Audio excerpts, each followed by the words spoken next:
한국노동연구원의 박명준이라고 합니다. 예, 반갑습니다. 제가 발제를 할 내용은 사회경제체제 전환기 공공기관 노동체제 개혁의 방향성입니다. 오랫동안 공공부문 노사관계 연구는 사실은 박태주 박사님이나 노왕표 원장님 이런 분들이 맡아 오셨는데요. 이제 이분들이 좀 윗자리로 가시고 하면서 요 연구가 사실 조금 세대 간의 약간 전수에 지금 그 과제가 있습니다. 근데 제가 덜컥 맡았는데 제가 사실은 이 부분에 대해서 아주 깊게 연구를 하지 못한 상태이긴 합니다. 그래서 아까 우리 현장 위원장님께서 여러분들은 공중전 하시고 저는 지상전 하겠습니다 하셨는데 오늘 같이 공중전을 하는데 뭐 좀이라도 기여를 했으면 하는 마음에서 이 자리에 섰습니다. 그리고 아까 노조 위원장님들께서 다 말씀을 하시면서 모두 다 대전환, 뭐 사회경제 체제 전환 이런 말씀을 하셨어요. 그리고 거기에 걸맞는 그 공공성의 강화가 필요하다는 말씀하셨는데 저의 발제는 사실은 그 부분에 100% 공감을 합니다. 그리고 그런 어떤 이런 우리의 기회 구조를 활용해서 우리가 새로운 국가성, 그다음에 새로운 공공부문의 노동시장 만들어 나가야 될 시기다라는 문제의식을 가지고 있습니다. 그런 차원에서 저는 개혁의 방향성 가지고 3개 정도를 잡았어요. 결국은 전환기, 우리에게 필요한 결국은 이제 고용의 확대가 필요하다는 말씀을 드리고 싶고요. 또 하나는 노동시장의 포용성과 통일성이 강화돼야 된다.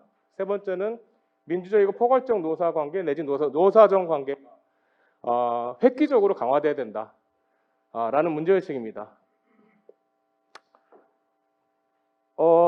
사회경제 체제 전환에서부터 시작을 하고 싶습니다. 우리가 이제 신자유주의 시대를 많이 지금 고통스럽게 살아왔고 그 불평등 속에서 게다가 그런 속에서 공공성이 축소돼 왔었죠. 그런데 우리가 경험하는 것은 양극화와 게다가 무분별한 또 산업화 속에서 생태계 파괴, 기후 위기 이런 것들을 우리가 목도하고 있고 우리의 후속 세대들에게 지금 전수해야 되는 상황으로 있습니다. 이걸 어떻게 수정할 것이냐의 문제 앞에서 우리 세대가 다 놓여 있다고 생각하고요.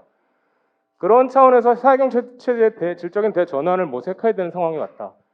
그리고 불평등과 양극화 극복, 사실은 레토릭처럼 너무 많이 얘기가 돼 왔지만 뾰족한 큰 틀에서 어떤 발본적이고 새로운 방안들을 우리가 모색하고 큰 그림을 새롭게 그리고 한 적은 없었지 않았나. 그러다 보니까 해결이 잘 안 되는 거 아닌가 이런 생각합니다. 여기에서 새로운 사회경제 체제 속에서 국가의 기관에 대한 이야기를 많이 합니다. 저는 이 부분은 한편으로는 환영하지만 또 다른 한편으로는 걱정스러운 부분이 있죠. 우리가 알던 대한민국의 국가는 사실은 권위주의 국가였고 신자유주의 국가였습니다. 그러면 국가의 기원을 한다고 해서 또 어떤 국가가 돼야 되느냐 문제인데 그 부분에 대해서 우리가 같이 저는 고민을 해야 될 상황이라고 보고요. 그렇기 때문에 향후 전환은 저는 연대적 전환과 참여적 전환이 돼야지. 그리고 국가의 역할은 강화되지만 그것이 민주적으로 잘 통제되고 역할을 제대로 수행할 수 있어야지만이 하는 것이 필요하다라는 문제의식입니다. 그래서 결국 이제 국가의 변화는 국가 부문 내에 공공부문 내에 존재하는 구성원들, 일하는 사람들의 그리고 국가가 제공하는 그 어떤 공공 서비스의 질적인 변화들을 같이 도모해야지만이 실질적인 변화가 있는 것이라고 생각하고요. 그런 속에서 공공기관의 위상과 역할을 저는 발본적으로 고민을 하면서 새롭게 정의하고 그런 맥락에서 공공기관의 노동체제를 바꿔야 된다라는 이야기를 논리적으로 전개하고 싶습니다. 이런 내용이 제가 오늘 강조하고 싶은 핵심적인 내용을 다 말씀드리는 거라고 볼 수 있고요. 크게 말씀드린 대로 3가지 방향성이라는 거 다시 한번 확인시켜 드리고요. 하나씩 조금 더 세부적으로 말씀드릴게요. 죄송합니다. 이게 제가 좀 숨이 차서 마스크를 좀 벗고 할게요. 우리가 노동을 이야기할 때 노동의 사실 동전의 뒷면에 이제 산업이 보통 있죠. 그런 것처럼 이제 공공 서비스는 우리가 공공보건 서비스의 어떤 노동 시장의 이야기를 하기 이전에 서비스 자체를 어떤 제공하는 결국은 그것도 일종의 산업적인 측면인데 공공 서비스 자체의 어떤 강화와 확대 이런 부분에 대한 합의가 이루어진다면 자연스럽게 공공 부문에 종사하는 종사자들에 대한 어떤 변화가 뒤따르는 거라고 봅니다. 그래서 일단은 저는 아까 이제 우리 국가 부문의 운영에 대한 변화도 결부지어서 공공서비스의 큰 확대가 지금 필요한 시기고, 뭐 올해 있었던 저기 보건의료 산업에서 있었던 노정, 뭐 교섭이나 이런 이야기 속에서도 적정 인력의 문제가 굉장히 컸죠. 결국 이제 포스트 코로나 시기를 맞이하면서 우리가 그 새로운 공공서비스 영역의 어떤 절실한 필요성이 굉장히 강화되는데 거기에 맞는 적정 인력이 이끌고 있지 못한 현실, 예, 그런 부분들 근데 이렇게 그때 즉자적으로 이렇게 해결하기보다 큰 틀에서 새로운 원리를 만들면서 답을 찾아 나가야 된다라고 생각하고요. 그래서 공공부문의 공공기관의 어떤 고용 확대는 저는 반드시 이루어져야 되고, 그거는 공공서비스의 양과 질의 확대와 결부지어서 가야 된다라는 말씀을 드리고 싶습니다. 예, 방금 말씀드린 걸 그림으로 좀 말씀드린다면, 그동안 사실 이제 신공공관리론적 시각에서 우리가 공공부문의 뭐 공공기관 노동시장을 뭐 약화시키고 외주화시켰던 어떤 그러한 이제 경향들이 있었고, 그거를 근래에 들어서 좀 미온적으로 이렇게 변화시키려는 노력을 하다가 문재인 정부에서 좀 더 크게 변화시키려고 했지만, 사실은 이제 뒤에 말씀드리겠지만 그런 부분들은 여전히 미흡한 지금 상황에 있는 것이라고 이제 볼 수 있습니다. 공공기관 인력 확대 굉장히 좋은데요. 저는 다른 한편으로 또 조심해야 될 것들이 있어요. 왜냐하면 지금 공공과 민간의 일자리 격차 문제가 또 얘기가 되거든요. 그래서 아까 뭐 나온 얘기긴 한데, 이제 공무원, 공공기관 종사자, 민간부문 종사자, 이제 이런 부분들의 통일성을 기하려는 어떤 노력. 그래서 즉자적으로 땜빵하고 뭐 이렇게 저렇게 답 찾아내고 조금씩 올려주고 뭐 이런 차원의 답이 아니라, 어떤 직무 원리에 의해서 누군가는 어떤 식의 처우가 필요로 하고 하다라는 것에 대한 근본적인 원리를 좀 만들면서 가야 된다고 보고요.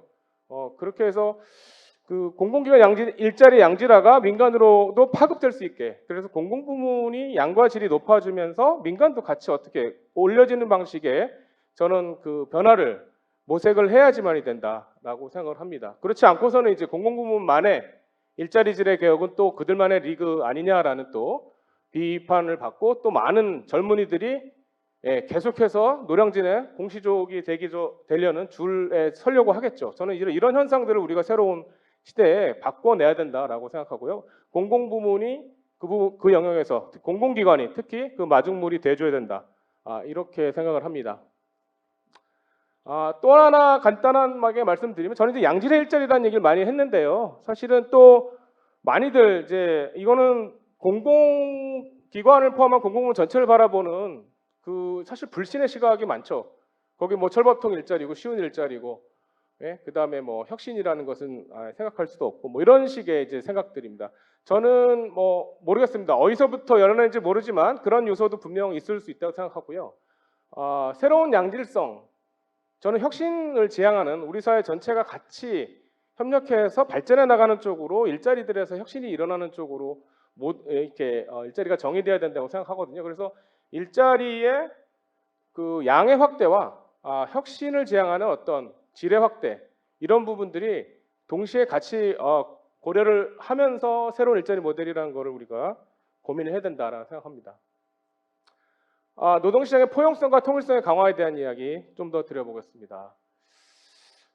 사실 뭐 원래 원론적으로 공공부문은 사실 이윤을 창출하기 위한 것이 아니죠. 오히려 국민들에게 세금을 활용해서 양질의 공공 서비스를 제공해서 그걸 통해서 다른 부대 효과들을, 또 뭐 이제 시장의 어떤 그 폐해를 또 완화시켜주는 여러 가지 이제 기능들을 공적인 기능들을 수행하는 것인데, 그러면서 이제 공공기관 종사자들은 뭐 반쪽은 민간적이고 사실 완전 100% 공무원은 아니니까요.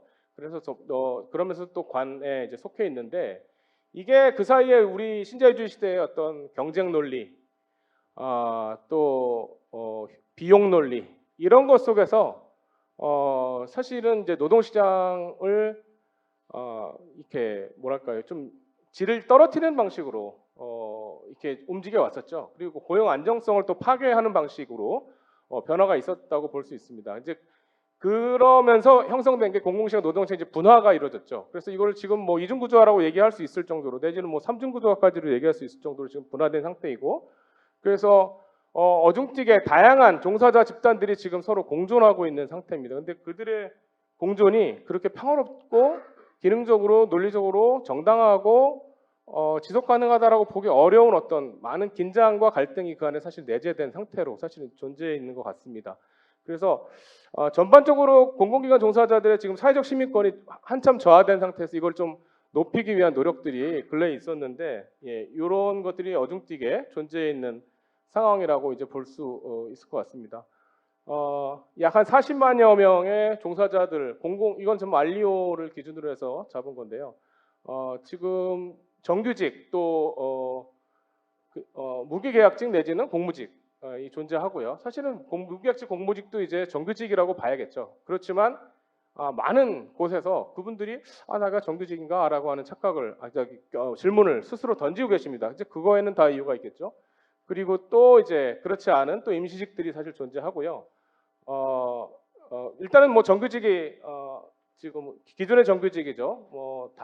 가장 많이 차지하고 있긴 하지만 적지 않게 무계약직 공무직도 약 한 13% 정도 돼 있고 또 그 외 인력들도 한 14% 정도 돼 있는지 이런 상태입니다.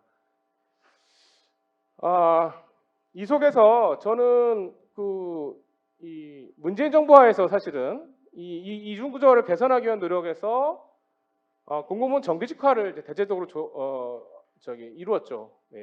그냥 사실 정규직화 자체가 일단 목적이었고 많은 부분들에게 고용을 안정화시키는 쪽으로 사실은 이제 간 것입니다. 근데 이제 그 부분에서 이제 처우의 문제라든지 이런 것들이 이제 사실은 약간 뒤로 이제 물려졌는데 여러 가지 불가피한 논리 속에서 그렇게 됐지만 결국은 지금은 1차 노동시장과 2차 노동시장 사이에 뭔가 1.5차 노동시장이 형성된 게 아닌가라고 하는 주객관적인 사실은 비판적 상황을 지금 맞이하고 있습니다. 그래서 어떤 모 국회의원이 조사를 했는데 문재인 정부 노동정책 중에 제일 잘못한 게 이 공공부문 정규직화다 이런 얘기도 들었어요. 근데 저는 이거를 100% 실패라고 하기에는 굉장히 좀 너무 야박한 판단이라고 생각 들고요. 다만 좀 미흡한 면이 분명히 있었다고 생각이 들어요. 그리고 지금 요거를 어떻게 개선해 나가야 되느냐가 이제 우리 앞에 놓여 있는 관건이죠. 그래서 성과로서는 그동안 왜곡된 공공기관 고용 상황을 질적으로 수정하고 하단의 일자리를 향상해냈다는 것은 분명 저는 타당하고 의미가 있다고 보지만 기관 유형별, 업종별, 고용 형태별 임금 격차가 심화되고 공공 민간의 격차가 또 해소되지 않고 있는 측면들 이런 것들이 여전히 과제로 놓여 있는 상태인데 그 과정에서 아시다시피 인국공 사태 등 해서 이 한 축에서 또 비판하는 사람들이 이게 공정성을 훼손한 시도다라는 식의 비판이 있었죠. 그렇지만 저는 또 이런 시각도 또 한편에 굉장히 능력주의적 시각에서 이걸 바라보는 좀 제한된 시각이다. 그래서 공정 담론이 아닌 뭔가 정의 담론을 통해서 보다 연대적인 노동시장을 만들어내기 위한 관점 속에서 이 문제를 답을 찾아 나가야 되지 않겠냐 이렇게 생각하는데 사실 이렇게 나가려고 했을 때 걸리는 게 결국은 현재의 공공기관 거버넌스 체제입니다. 여기서 결국은 노동체제를 바꾸는 문제는 공공기관 거버넌스 체제를 같이 바꾸지 않고서는 거기서 답을 내기가 사실 상당히 어려운 것이 현실이라고 볼 수 있고요. 그래서 기재부 주도의 경평체제, 총액인건비 체제 이런 거 하에서는 사실은 너무나 이 행위 공간이 좁죠. 그리고 그 속에서 자꾸 갈등만 양산되는 방식으로 지금 흘러가고 있는 것이 아닌가 이제 이런 우려를 해보게 되고요. 그래서 오늘 토론에서도 라영재 박사님이 앞부분 제가 뒷부분을 맡았는데 결국 이걸 종합적으로 우리가 아우르면서 답을 찾아내야 되는 것이 향후 과제로 놓여 있는 것이다. 이제 이렇게 얘기할 수 있을 것 같습니다. 그러면서 이제 보다 표준적이고 통일적인 노동시장을 만들어내는 노력은 굉장히 사실은 절박함에도 쉽지 않죠. 이미 노동시장에 형성되어 있는 여러 가지 관계들 또 일종의 기득권이라고 얘기할까요? 그리고 그것이 또 존중받아야 되는 것이 당연히 또 필요한 부분도 있고요. 그래서 문재인 정부에서 공공기관위원회 이런 걸 통해서 기재부가 직무급 도입하려고 이렇게 했지만 사실은 이 부분에 대해서 또 정당성 문제 제기도 나왔고 결국은 임금체계 전체에 대한 총체적인 수술이 아니라 또 부분적으로 이렇게 이거를 공공기관 통제 기제로 이렇게 삼으려는 것이 아니냐라는 비판이 사실 대두한 걸로 압니다. 그러면서 별로 합의를 못 이뤄내고 진도를 못 이뤄내는 노동계가 사실은 수용하지 못하는 방식으로 이제 끌고 왔었다고 보고요. 그리고 또 임피제 이런 것도 굉장히 경직되게 이제 이런 모든 것들이 노동조합이 참여하는 임금 구조와 임금 결정 방식 자체의 또 임금 인상 등등에 대한 어떤 뭐랄까 이렇게 합의적인 개혁의 어떤 원리 같은 것들이 아직 정립이 안 됐기 때문에 결국은 개혁도 진도가 나가지 않고 계속 갈등 속에 빠지는 것이 아닌가 이런 생각이 들고요. 그래서 향후 결국은 새로운 임금의 새로운 사회적 표준을 만들어내는 노력을 저는 대대적으로 전개해야 된다고 생각합니다. 거의 뭐 통 큰 비전의 대수술이 필요한 일이고요. 이거는 어떻게 보면은 정권의 초기를 넘어서서 중반으로 가서는 할 수 없는 일이다. 그래서 어떤 집권 세력이 집권을 하든 이 부분에 있어서 저는 정권 초기에 큰 청사진을 그리고 같이 이해 당사자들이 모여서 답을 찾아내면서 움직여내야지만이 그래도 갈동말동한 일이다. 이렇게 생각을 합니다. 그런 부분에서 오늘 이제 뭐 정당 관계자들께서도 오셨는데요. 이거 개혁을 하시려면 실기하지 말고 타이밍을 잘 잡으셔야 되고 그 다음에 저는 이제 문재인 정부에서 이런 식의 큰 그림을 가지고 나가지 않았기 때문에 결국은 제대로 된 개혁을 저는 이뤄내지 못했다고 생각합니다. 이 부분에서 저는 과단성 있는 결단이 필요하지 않은가 이렇게 생각을 합니다. 세 번째 부분 시간이 많이 가는데요. 이제 민주적 포괄적 노사관계 형성 이야기로 넘어가겠습니다.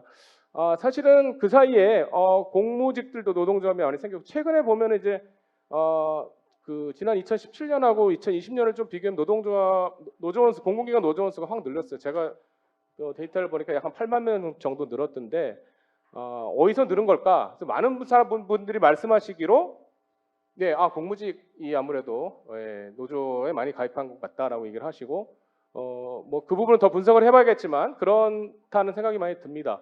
예, 그리고 뭐 복수노조 또 이제 형국이 벌어지고 있고요. 이제 노동자 이해대변 구도가 노동시장의 분화와 맞물려서 다양하게 지금 심화되고 있는 양상에 처해 있습니다. 그래서 이런 식으로 또 계속 노동조합 조직력이 저는 늘어나는 것은 좋은 현상이라고 보긴 하는데 이미 근데 사실은 공공기관은 공식적으로 노조 결성이 약간 노조 조직률이 상당히 높거든요. 그래서 그렇지만 이렇게 좀 분절되어 있는 이런 양상이라는 것이죠. 그래서 이 부분을 어떻게 통일적이고 포괄적으로 만들어내느냐 이것이 이제 지금의 과제라고 볼 수 있는데요. 지금 임금 인상률 결정과 관련된 부분에서 뭐 아시다시피 지금 현재는 뭐 교섭이라고 볼 수가 없죠. 예, 교섭 체제는 아니고 오히려 뭐 노동계가 일정하게 로비 비슷하게 뭐 협의를 해서 뭔가 의견을 전달하면 그냥 그거는 듣고 이제 기재부가 알아서 사실은 이제 총회 인건비 산정하고 전체 예산 편성하고 이제 이렇게 가는 건데요. 그러고 나서 이제 그걸 가지고 기관 내에 돌아가서 추가적인 뭐 교섭을 하는 거죠. 그 안에서. 그래서 임금 인상률 자체에 대해서 지금 사실 실질적인 교섭은 우리 사회에서 없다는 다르게 말로 하면 우리나라 공공기관 종사자들은 노동 3권 중에 노동 2권, 두 번째 단체 교섭권을 향유하고 있지 못한 현실이라고 볼 수 있습니다. 예, 우리가 선진사회, 민주사회로 가는데 이런 요건을 계속 두는 것이 타당한 건가? 물론 다른 나라들도 이렇게 완벽한 노동 상권을 부여하는 나라는 사실은 많지 않은 것 같아요. 공공 부분에서. 그렇다면 어떤 식의 원리를 통해서 지금의 불만을 해소할 거냐? 이것이 이제 관건인데요. 뭐 저는 개인적으로는 우리가 노동의 상권을 완전히 사실 독일 같은 나라가 그렇습니다. 그래서 재정 당국과 독일의 노동조합이 서비스 노조 베르디 같은 데가 아예 이제 교섭을 하면서 전체적인 예산을 편성하고 이제 공공 부문 종사자들의 임금을 세팅하는 이런 방식인데 거기까지는 못 간다 하더라도 어떤 통일성 있는 그다음에 교섭에 준하는 공공기관 보수위원회 같은 어떤 그런 것들 좀 만들어서 보다 실질적인 노동계 참여를 통해서 이런 임금 인상의 기회나 이런 것들이 만들어지고 또 그래야지 다양한 영역들로 분화된 영역들에서 필요한 여러 가지 유연한 어떤 변화들을 같이 모색해낼 수 있다고 생각합니다. 그렇지 않고서는 지금 뭐 지침과 명령과 하다를 통해서 수직적으로 내리꽂는 방식으로 전일적으로 뭔가를 하면은 지금 현재 질서, 울퉁불퉁한 질서는 전혀 바뀌지 않겠죠. 예, 그래서 이런 부분들에서 진정한 민주적 거버넌스의 원리가 저는 살려져야 된다. 이렇게 생각하고요. 그래서 최대한 자율과 조율의 원리가 조화를 이루는 방식으로 향후 공공부의 이 임금 결정 방식이 바꾸는 쪽으로 나가길 바라고 예, 우리 대선을 경고하면서 이런 식의 개혁을 지켜봤으면 하는 바람입니다. 임금 교섭도 굉장히 중요하지만 사실은 노사도 중요한 영역이 사회적 대화 내지는 협의죠. 그래서 단순히 물질적인 보상 문제가 아니라 이 근로조건과 또 기관 운영과 관련된 다양한 측면에서의 논의들을 다층적으로 안정되게, 특히 노정 간의 어떤 긴밀한 협의 체계 속에서 원활히 그리고 이 답을 찾아 나갈 수 있는 시스템을 만드는 게 중요한데, 뭐 경선의 공공기관위원회 같은 경우 사실은 야심차게 시작했지만 사실 뭐 민주노총은 또 빠졌고 그런 과정에서 일정하게 합의도 만들어내고 했지만, 그래서 뭐 노동이사제라든지 이런 것들도 일정하게 합의를 됐지만 사실은 뭐 또 국회에 지금 법안도 계류 중이고 또 뭐 여러 가지 공전 상태인 것 같습니다. 솔직히 말씀드리면, 그러니까 여러 가지 조사하고 이런 정도로 좀 머물고 있는데, 뭔가 이런 기구들이 조금 더 제대로 역할을 하는 쪽으로 가야 될 거라고 보고요.